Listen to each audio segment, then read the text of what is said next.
حمدا لك يا رب أن أتممت علينا نعمة الإيمان بك وصلاة وسلاما على سيد الأنبياء وخير رسلك أما بعد فأعوذ بالله من الشيطان الرجيم بسم الله الرحمن الرحيم إن الله عنده علم الساعة وينزل الغيث ويعلم ما في الأرحام وما تدري نفس ماذا تكسب غدا وما تدري نفس بأي أرض تموت إن الله عليم خبير۔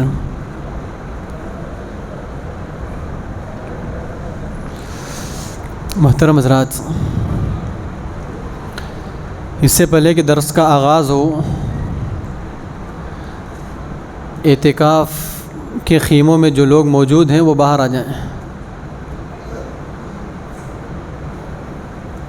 اعتکاف کے خیموں میں جو بیٹھے ہوئے ہیں ان سے گزارش ہے کہ وہ باہر آ جائیں۔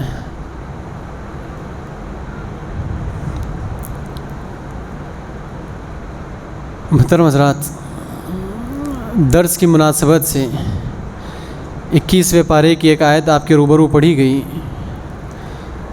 اس آیت کے معنی اور مفہوم سے جس موضوع کا انتخاب کیا گیا وہ ہے عالم الغیب، صرف اللہ تبارک و تعالیٰ ہی ہے۔ سورہ لقمان کی آخری آیت آپ کے روبرو پڑھی گئی۔ اللہ تبارک و تعالیٰ نے اس آیت کریمہ میں ارشاد فرمایا، ان اللہ عندہ علم الساعہ، یقیناً اللہ تبارک و تعالیٰ ہی کے پاس قیامت کا علم ہے۔ وَيُنَزِّلُ الْغَيْثَ، اور کب بارش ہوگی اس کا بھی علم صرف اللہ تبارک و تعالیٰ ہی کو ہے۔ وَيَعْلَمُ مَا فِي الْأَرْحَامِ، ماں کے پیٹ میں بچہ ہے کہ بچی ہے اس کا علم بھی صرف اور صرف اللہ تبارک و تعالیٰ ہی کو ہے۔ وَمَا تَدْرِي نَفْسٌ مَاذَا تَكْسِبُ غَدًا، کسی بھی جاندار کو ہرگز اس بات کا علم نہیں کہ وہ کل کیا کچھ کرنے والا ہے، کیا کچھ کمانے والا ہے۔ وَمَا تَدْرِي نَفْسٌ بِأَيِّ أَرْضٍ تَمُوتُ، اور کسی بھی نفس کو اس بات کا علم نہیں کہ اس کی موت کہاں آئے گی، کہاں وہ دنیا سے رخصت ہوگا۔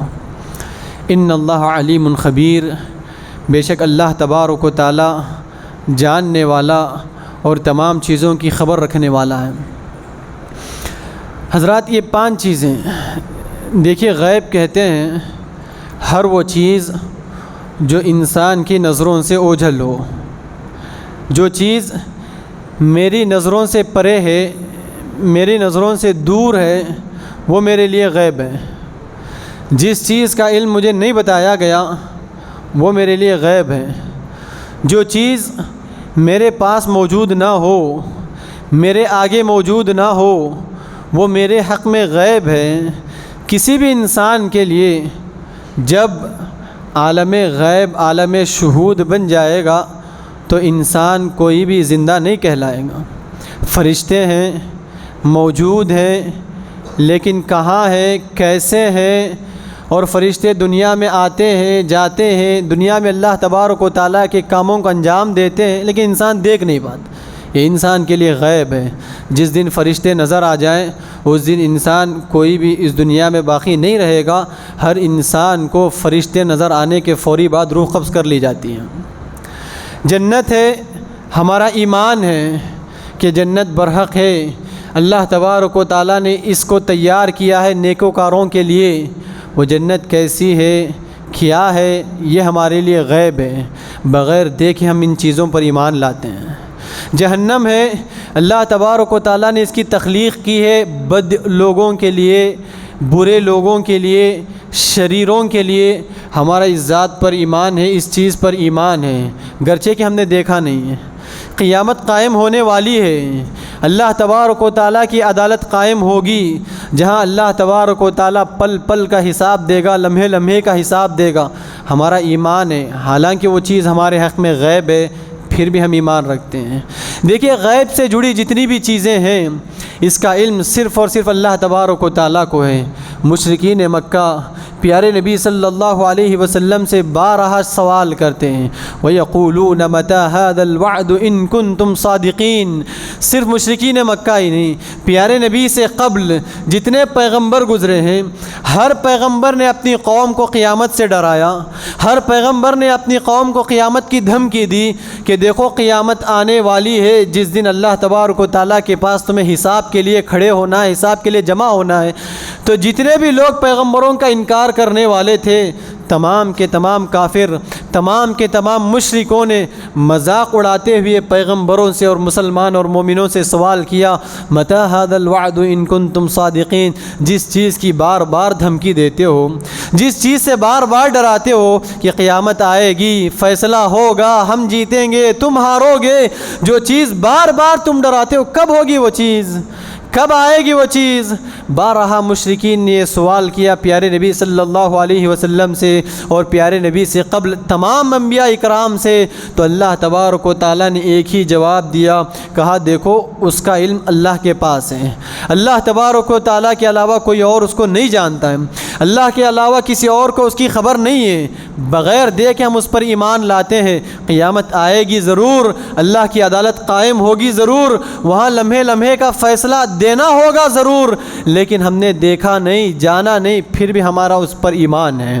اس کا علم صرف اللہ کے علاوہ کسی کو نہیں۔ قیامت کب قائم ہوگی، قیامت کیسے قائم ہوگی، کیسے ساری انسانیت کے لوگ آدم علیہ السلام سے لے کر صبح قیامت تک آنے والا آخری شخص بھی کیسے ایک میدان میں جمع ہوں گے، کیسے پوری انسانیت کے آگے حساب و کتاب ہوگا، کیسے پوری انسانیت کے آگے فیصلہ ہوگا، کیسے ہر شخص کو اس کے نامہ اعمال اس کے داہنے ہاتھ میں دیے جائیں گے، بائیں ہاتھ میں دیے جائیں گے۔ اللہ تبارک و تعالیٰ زندگی میں کیے گئے ساری کارکردگیوں کو ساری انسانیت کے آگے پیش کرے گا، دکھائے گا۔ یہ ساری چیزیں کیسی ہوگی ہم نہیں جانتے ہیں، بس ہمارا ایمان ہے یہ ہوگا، بس ہمارا ایمان ہے یہ قائم ہوگی، بس ہمارا ایمان ہے یہ واقع ہوگی۔ جس دن آسمان ایک دوسری شکل میں ہوگا، جس دن زمین ایک دوسری شکل میں ہوگی، فرشتے صف در صف آئیں گے، اللہ تبارک و تعالیٰ فیصلے کے لیے بیٹھے گا۔ کب ہوگا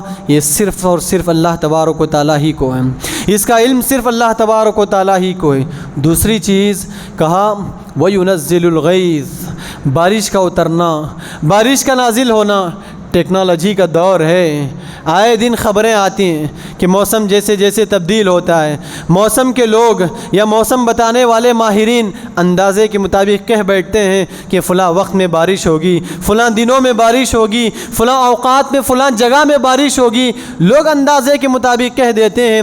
کتنی چیزوں کو ہم نے دیکھا، کتنی حقیقتوں کو ہم نے دیکھا ہوگا، لوگ بیان کرنے والے اندازے کے مطابق بیان تو کر دیتے ہیں اور کتنی چیزیں غلط بھی ہو جاتی ہیں۔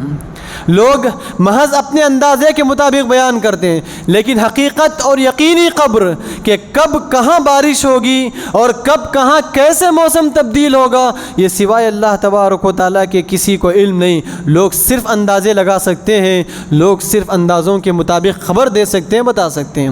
تیسری چیز وَيَعْلَمُ مَا فِي الْأَرْحَامِ، ماں کے پیٹ میں جو چیز موجود ہے، بچہ ہے کہ بچی ہے، یہ سوائے اللہ تبارک و تعالیٰ کے کوئی اور نہیں جانتا ہے، سوائے اللہ کی کسی کو خبر نہیں ہوتی ہے۔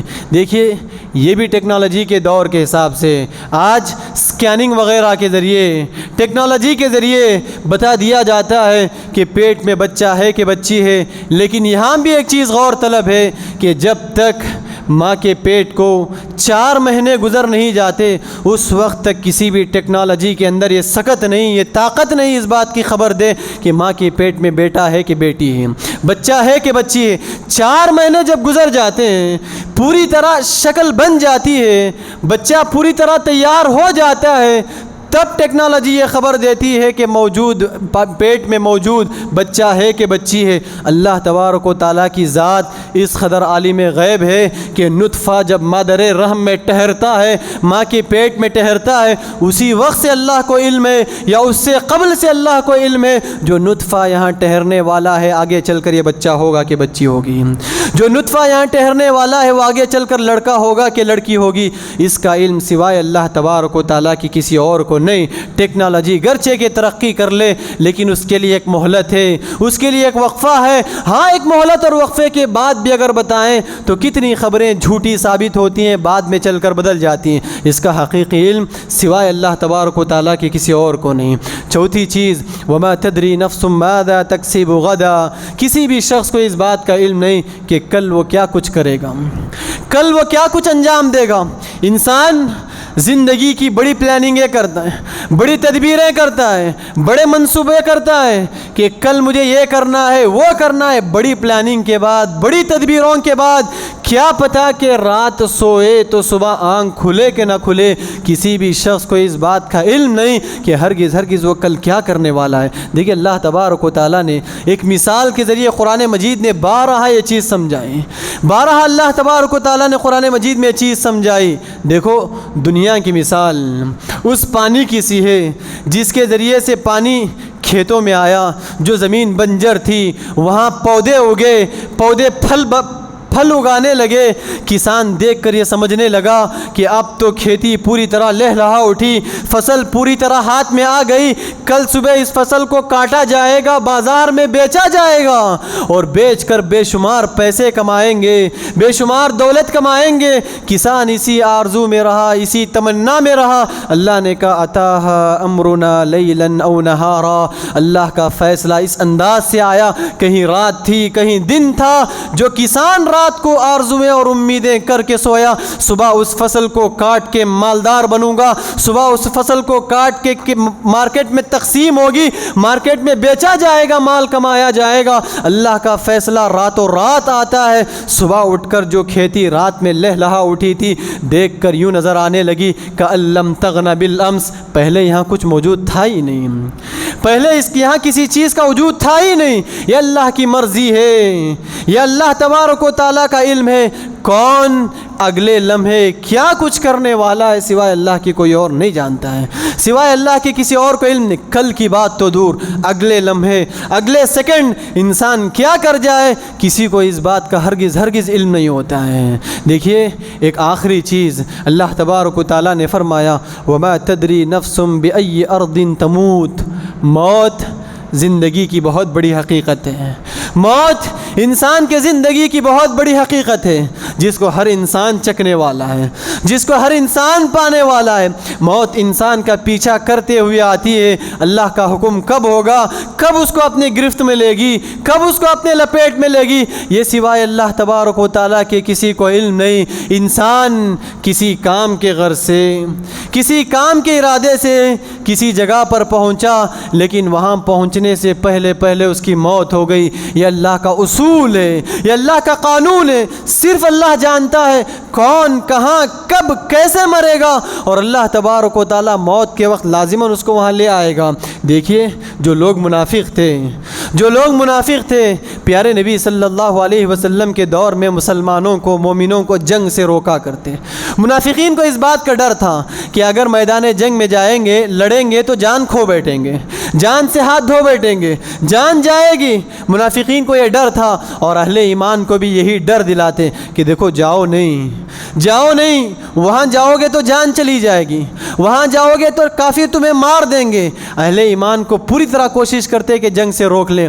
وہاں بھی اللہ تبارک و تعالیٰ نے منافقین کو تنبیہ کرتے ہوئے کہا تم یہ سمجھتے ہو میدان جنگ میں جاؤ گے تو موت آئے گی، تم یہ سمجھتے ہو جہاد کرو گے تو جان سے ہاتھ دھو بیٹھو گے، یاد رکھو تم سمجھتے ہو کہ گھر میں رہو گے تو حفاظت سے رہو گے، اپنے اہل و عیال کے ساتھ رہو گے تو محفوظ رہو گے، تمہاری یہ سوچ ہے، تمہارا یہ گمان ہے۔ لبرز الذین کتب علیہم القتل الی مضاجعہم، اللہ نے کہا دیکھو جب موت کا فیصلہ ہوتا ہے مردہ خود چل کر آ جاتا ہے، جب موت کا فیصلہ ہو جاتا ہے، جہاں موت کا فیصلہ ہو جاتا ہے انسان کے گمان میں بھی نہیں ہوتا، خود بخود انسان اس جگہ میں چل کر آ جاتا ہے۔ اور موت اس قدر مضبوط ہے، اس قدر طاقتور ہے، کہا اللہ نے وَلَوْ كُنْتُمْ فِي بُرُوجٍ مُشَيَّدَةٍ، تم اپنے آپ کی حفاظت کے لیے، اپنے آپ کے بچاؤ کے لیے مضبوط پتھروں والے قلعوں میں بھی محفوظ ہو جاؤ، موت وہاں بھی گھس جائے گی، وہاں بھی آ پہنچے گی۔ اور کب آئے گی؟ کیسے آئے گی، یہ صرف اور صرف اللہ تبارک و تعالیٰ ہی کو علم ہے، اللہ کے علاوہ کوئی اور نہیں جانتا ہے۔ یہ اس قدر علم ہے غیب، یہ اتنی بڑی حقیقت ہے کہ اللہ تبارک و تعالیٰ نے اس سے ہرگز پیغمبروں کو بھی آگاہ نہیں کیا، پیغمبروں کو بھی اس کا علم نہیں دیا۔ ہاں جو چیزیں پیارے نبی صلی اللہ علیہ وسلم نے معجزوں کی شکل میں بتلائے، پیشن گوئیوں کی شکل میں بتلائے کہ آگے چل کر ایسا ہوگا، آگے چل کر یہ ہوگا، قیامت کے قریب یہ ہوگا، یہ بھی تو غیب ہے۔ لوگوں کا اکثر سوال ہوتا ہے، لوگوں کے اندر اکثر شیطان یہ خیال پیدا کرتا ہے، یہ بھی تو غیب ہے۔ پیارے نبی نے کہا قیامت کے قریب یہ ہوگا، قیامت کے قریب یہ ہوگا، قیامت کے قریب یہ ہوگا۔ پیارے نبی تو عالم غیب نہیں تھے، آپ نے کیسے بتایا؟ اللہ تبارک و تعالیٰ نے فرمایا عالم الغیب فلا یظہر علی غیبہ احدا الا من ارتضی من رسول۔ کہا دیکھو عالم غیب تو صرف اور صرف اللہ تبارک و تعالیٰ ہے، غیب کا علم سوائے اللہ کے کسی کو نہیں ہے۔ ہاں جو رسول ہیں، جو پیغمبر ہیں، اللہ نے انہیں بعض چیزوں کا علم دیا، بعض چیزوں کی خبر دی، وہی تو پیغمبر پیشن گوئی کی شکل میں بیان کرتے ہیں، وہی علم ہے جو پیغمبر قیامت کی پیشن گوئی اور قیامت کی علامتوں کے شکل میں بیان کرتے ہیں کہ آگے چل کر یہ ہوگا، یہ ہوگا، یہ ہوگا۔ یہ اللہ تبارک و تعالیٰ کی طرف سے پیغمبروں کو، نبیوں کو دیا گیا خاص علم ہے۔ ورنہ غیب کی جو حقیقت ہے، بڑی بڑی جو غیب کی باتیں ہیں، قیامت کا علم ہو، موسم کی تبدیلی ہو، مادر رحم میں موجود اولاد ہو، بچہ ہو، یا انسان آگے لمحے کیا کچھ کرنے والا ہو، یا انسان کی موت کہاں کر آئے گی اور زندگی کہاں جا کر ختم ہوگی، یہ اتنی بڑی حقیقتیں ہیں سوائے اللہ کے کوئی نہیں جانتا ہے۔ مائی عائشہ صدیقہ رضی اللہ عنہا کہتی ہیں کہ جو کوئی شخص اس بات کا دعویٰ کرے کہ پیارے نبی کو اس بات کا علم تھا، جس بات کا علم کہ اللہ تبارک و تعالیٰ کے علاوہ کسی اور کو نہیں، پیارے نبی کو اس بات کا علم تھا، اس بات کی خبر تھی جس کی خبر کہ اللہ کے علاوہ کسی اور کو نہیں، یہی وہ 5 چیزیں قیامت کا علم جو دعویٰ کرے قیامت کا علم پیارے نبی کو ہے، جو دعویٰ کرے کہ پیارے نبی اس بات کو جانتے ہیں کہ مادر رحم میں کیا چیز موجود ہے، جو اس بات کو دعویٰ کرے پیارے نبی اس بات کو جانتے ہیں کہ موسم کب تبدیل ہوگا، بارش کب آئے گی، جو اس بات کا دعویٰ کرے کہ انسان کل کیا کچھ کرے گا، پیارے نبی کو اس بات کا علم ہے، اور جو انسان اس بات کا دعویٰ کرے کہ پیارے نبی کو اس بات کی خبر ہے کہ کون کب کہاں مرے گا، مائی عائشہ صدیقہ رضی اللہ عنہا کہتی ہیں وہ سب سے بڑا جھوٹا ہے، وہ سب سے بڑا جھوٹا ہے جو نبی کو عالم غیب ہونے کو دعویٰ کرے۔ سوچئے نبی افضل پیغمبروں میں سب سے زیادہ افضل، جب مائی عائشہ نے کہا ان کو غیب کا علم نہیں، تو دنیا میں کسی بھی شخص کو ہرگز غیب کا علم نہیں۔ جو پیر، جو ولی اپنے آپ میں یہ ٹھیکہ لگائے بیٹھتے ہیں غیب کی خبر دینے کے کہ کل کیا ہوگا، پرسوں کیا ہوگا، کس کی زندگیوں میں کیا ہوگا، ہاتھ دیکھ کر بتا دیا، ستارہ دیکھ کر بتا دیا۔ قسمت کے فیصلے کرنے والے لوگ اگر یہ اپنی قسمت کا فیصلہ کر لیتے، اپنی قسمت بتا لیتے اور اپنی قسمت بتانے پہ قادر ہوتے، تو لوگ جو حقیقت پسند ہیں، اللہ نے جنہیں صحیح عقل سلیم سے نوازا ہے، ان کے ٹھکانے کو دیکھ کر بتا دیتے۔ ان کا ٹھکانہ جیسے کھنڈر ہے، ان کا ٹھکانہ جیسے خوفناک ہے۔ وہ جس کمرے میں بیٹھ کر لوگوں کی قسمت بتاتے ہیں، لوگوں کی قسمتوں کا فیصلہ کرتے ہیں، وہ خود اپنے کمرے کی لائٹ نہ جلا سکے، وہ خود اپنے قسمتوں کا فیصلہ نہ کر سکے، وہ کیا خاک دوسرے لوگوں کی قسمتوں کا فیصلہ کریں گے؟ یہ غیب کا علم دنیا میں کسی بھی شخص کو ہرگز نہیں دیا گیا۔ جو کوئی بھی اس بات کا دعویٰ کرے میرے پاس غیب کا علم ہے، پیارے نبی صلی اللہ علیہ وسلم نے فرمایا وہ کافر ہے، وہ کافر ہے۔ اس سے بڑھ کر جو لوگ اس کے پاس جائیں اور اپنی قسمت دکھلائیں اور اپنی قسمت کے فیصلے کروا کے آئیں اور اس کو تسلیم کریں، مان بھی لیں، پیارے نبی صلی اللہ علیہ وسلم نے فرمایا لم تقبل له 43 یوما، ایسے شخص کی 40 دن تک نماز ہرگز قبول نہیں ہوگی۔ جو کوئی ایسے شخص کے پاس آ کر جو غیب کا دعویٰ کرتا ہو اور اس کی باتوں کو تسلیم بھی کر لیتا ہو، مان لیتا ہو، اور جو دعویٰ کرے وہ تو کھلم کھلا کافر ہے، اور اس کی باتوں کو تسلیم کرنے والا اپنی عبادتوں کی مقبولیت سے پوری طرح محروم ہو کر رہ جاتا ہے۔ اور اگر وہ اس کی باتوں کو اس حد تک تسلیم کرے وہ عالم غیب ہے تو وہ بھی کافر ہو جائے گا، وہ بھی اپنے ایمان اور اسلام سے ہاتھ دھو بیٹھے گا۔ تو خلاصہ کلام یہ ہے غیب کا علم یہ سوائے اللہ کے کسی اور کو نہیں نہیں ہے۔ اللہ علیم غیب ہے، یہ اس کی شان ہے، یہ اس کی پہچان ہے۔ غیب کا علم کسی اور کو نہیں دیا گیا، تبھی تو اللہ تبارک و تعالیٰ نے بطور مثال یہ چیز پیش کی کہ جب عیسیٰ علیہ السلام کو اللہ نے پوچھا، اے عیسیٰ کیا تم نے اس بات کا حکم دیا قوم کو کہ قوم تمہیں اور تمہاری ماں کی پرستش کرے، بندگی کرے؟ عیسیٰ علیہ السلام نے کہا، اے اللہ جب تک میں دنیا میں تھا، جب تک میں زندہ تھا، میں نے تو دیکھا کہ تو جانتا ہے میں نے یہ کام ہرگز نہیں کی۔ جب میں مر گیا مجھے اس بات کا علم نہیں کہ کون کب کیسے بدل گیا، یہ اللہ تبارک و تعالیٰ ہی جانتا ہے۔ غیب یہ اللہ کی شان ہے، یہ اللہ کی پہچان ہے، اور عالم غیب صرف اور صرف اللہ تبارک و تعالیٰ ہے۔ دعا ہے اللہ تبارک و تعالیٰ سے کہ اللہ تبارک و تعالیٰ ہمیں اپنے عقیدے کو مضبوط کرنے اور عقیدے کی حفاظت کرنے کے اللہ مجھے اور آپ کو توفیق دے۔ عقیدے کا معاملہ اپنے دین و ایمان سے جڑا ہوا، عبادتیں اسی وقت مقبول ہوں گی، قابل قبول ہوں گی جب عقیدہ صحیح اور درست ہوگا۔ اللہ تبارک و تعالیٰ ہمارے عقیدوں کی حفاظت فرمائے، ہمارے عقیدے کو درست فرمائے۔ اللہ تبارک و تعالیٰ باطل کے آمیزش سے، کفر و شرک کی آمیزش سے ہمارے عقیدوں کی حفاظت فرمائے۔ اللہ جب تک اس دنیا میں رکھے صحیح اسلام اور ایمان پر باقی رکھے، اور جب خاتمہ ہو تو کلمہ توحید لا الہ الا اللہ پر ہو۔ اللہم آمین۔ وآخر دعوانا الحمد للہ رب العالمین۔